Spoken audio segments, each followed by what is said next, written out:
प्रत्येक हिंदूने गुरु मानावे असे 5 विभूती. पांचगुरु, पांच विचारधारा, एक सनातन जीवन दिशा. श्रीकृष्ण धर्म, कर्म आणि ज्ञानाचे शाश्वत स्रोत. श्रीकृष्ण हा केवळ देव नव्हे तर प्रत्येक विचारशील जीवनासाठी आदर्श गुरु आहे.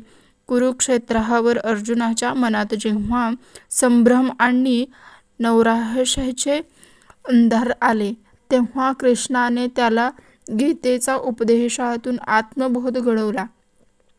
त्याचा गुरु-शिष्य संबंध हा केवळ शस्त्र विद्येपुरता मर्यादित नव्हता, तर जीवनशास्त्राच्या सर्व अंगांवर आधारित होता.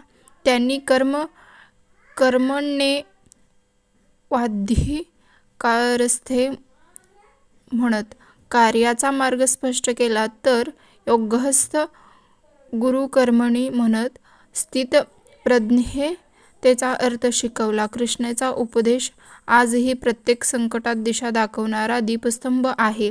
त्याने स्वतः जीवन जगून दाखवले की भक्ती, बौद्धिकता आणि व्यवहारशुद्धी याचा समतोलच खरी गुरुत्वता आहे. आचार्य चाणक्य, शून्यातून साम्राज्य घडवणारा गुरु. चाणक्य हे नाव म्हणजेच एक युग.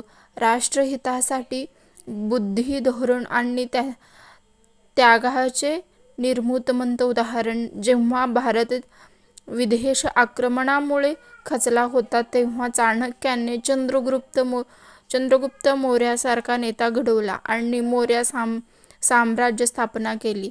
त्यांनी अर्थशास्त्र या ग्रंथातून राजकारण, समाजशास्त्र, अर्थनीती आणि मानव स्वभावाचा अचूक वेध घेतला. त्यांचा गुरु म्हणजेच ठसा असा होता की स्वार्थाचा लवलेश न ठेवता त्यांनी आपलं संपूर्ण जीवन राष्ट्र आणि न्यायाच्या रक्षणासाठी अर्पण केलं. गुरु म्हणून चाणक्य फक्त ज्ञानदाता नव्हता, तर कठोर पण नीतिपूर्ण निर्णय घेणारा मार्गदर्शक होता. आद्य शंकराचार्य अद्वैत वेदांताचे प्रवर्तक. ब्रह्मसत्य जगन्मिथ्या या एक वाक्यातून अख्ख्या विश्वाची दिशा बदलणारा संत म्हणजे आद्य शंकराचार्य. बालवयातच त्यांना वेदांताची गूढता समजली. त्यांनी भारतभर फिरून अद्वैत वेदांताचे प्रचारक म्हणून कार्य केले. 4 पीठांची स्थापना करून त्यांनी अध्यात्माची एकता दृढ केली. शंकराचार्यांनी विवेक चूडामणी, भज गोविंद यासारख्या ग्रंथातून आत्मा, माया आणि मुक्ती याविषयी अतिशय सुस्पष्ट विचार मांडले. त्यांच्या जीवन म्हणजे साधारण विचार आणि तत्त्वज्ञानाचा त्रिवेणी संगम होतं. गुरु म्हणून शंकराचार्य म्हणजेच अंतर्मनाला जागवणारा, कोण मी हा प्रश्न विचारायला लावणारा खरा दार्शनिक गुरु. संत ज्ञानेश्वर, भक्ती आणि ज्ञानाचा समन्वय करणारा किशोर योगी. संत ज्ञानेश्वर माऊली म्हणजेच ज्ञानाची गंगा लोकभाषेत असणारा संत. त्यांनी ज्ञानेश्वरी या ग्रंथातून भगवद्गीतेचा भावार्थ प्राकृत मराठीत आणलेला, जेणेकरून सामान्य जनतेपर्यंत आत्मज्ञान पोहोचू शकेल. वयाच्या अवघ्या 16व्या वर्षी त्यांनी जो तत्त्वज्ञानाचा सागर उलगडला, तो आज तागायत अभंग वाहतो आहे. त्याचे विचार म्हणजेच कर्म, भक्ती आणि आत्मबोधन यांचे अतूट सूत्र आहे. ज्ञानेश्वरांचं गुरुत्व हे त्यांच्या लघवी भाषेत, मनमिळावू स्वभावात आणि सर्वसमावेशक दृष्टिकोनातून दिसून गुरु म्हणून हे जनतेच्या हृदयात स्थिर झालेल्या ज्ञानमूर्ती आहेत.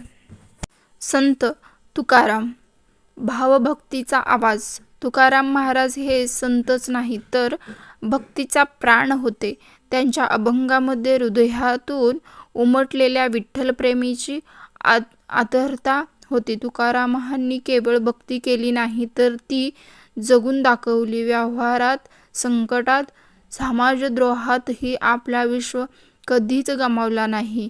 माझे मुळे पंढरी पाणी विठ्ठलाचे, माझे मुळे पंढरी पाणी विठ्ठलाचे म्हणणारा हा संत हृदयात भक्तीचे गंगा वाहणारा होता. त्याच्या गुरुत्वाचा लोकांना सामावून घेणारा ताकद होता. कोणतेही कर्म, कोणताही समाज भाग त्यांच्यासाठी पारकं नव्हतं. गुरु म्हणून तुकाराम म्हणजेच भक्ती आणि सत्याची नितळ वाट दाखवणारा संत.